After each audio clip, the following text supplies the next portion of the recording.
আজ ১৬ আগস্ট, একই তারিখ যেখানে একটি দেশের স্বীকৃতি বিশ্ব মানচিত্রে নতুন স্বাধীন দেশের নাম জাগে, আর দুইজন সৃষ্টিশীল মানুষের জন্মদিনে কিংবদন্তির গল্প ফুটে ওঠে। চলুন শুনি আজকের গল্প।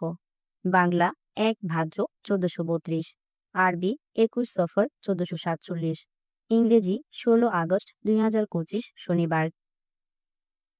স্বাধীনতা পরবর্তী কূটনীতি ও স্বীকৃতির পথ চলতে থাকে। আন্তর্জাতিকভাবে বাংলাদেশকে স্বীকৃতি দেওয়ার প্রক্রিয়া ১৯৭৫ সালে আগস্টে ত্বরান্বিত হয়। এই দিনে সৌদি আরব বাংলাদেশকে স্বীকৃতি দেয়, আর কূটনৈতিক অগ্রসরতায় আরও এক ধাপ এগিয়ে যায় বাংলাদেশ। ১৬ আগস্ট ১৯৬০ পৃথিবীর বুকে আরেকটি নতুন রাষ্ট্রের সূচনা। সাইপ্রাস স্বাধীনতা লাভ করেন। জুরিক ও লন্ডনের ঐতিহ্যবাহী চুক্তির পরে এই দিনটি সাইপ্রাসের সংবিধান কার্যকর হওয়ার দিন।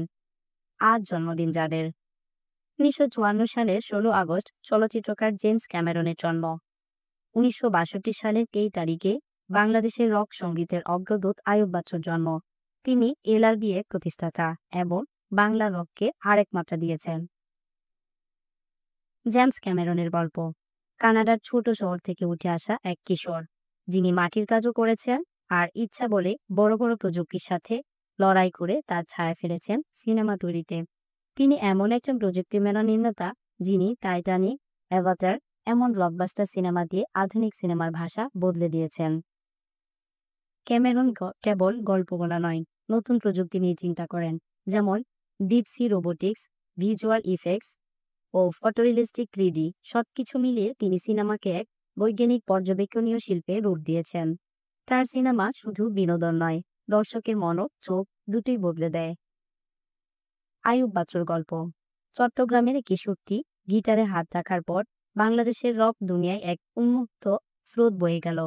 এলআরবি এর গানগুলো কখনো দমকে থাকা, আর কখনো বিদ্রোহী ও জনগণের কাছে চিরচেনা হয়ে ওঠে। আইয়ুব বাচ্চু ছিলেন আড্ডার মানুষ, কনসার্টের প্রাণ। তার গান্ধারী কণ্ঠ, অপরাজয় গিটার আর রেকর্ড করা অ্যালবামগুলো আজও তরুণদের প্রেরণা দেয়। এই ছিল ১৬ আগস্টের গল্প। যদি ভালো লেগে থাকে লাইক দিন, বন্ধুদের সাথে শেয়ার করুন, কমেন্ট করুন, আর পেজটিকে ফলো করুন।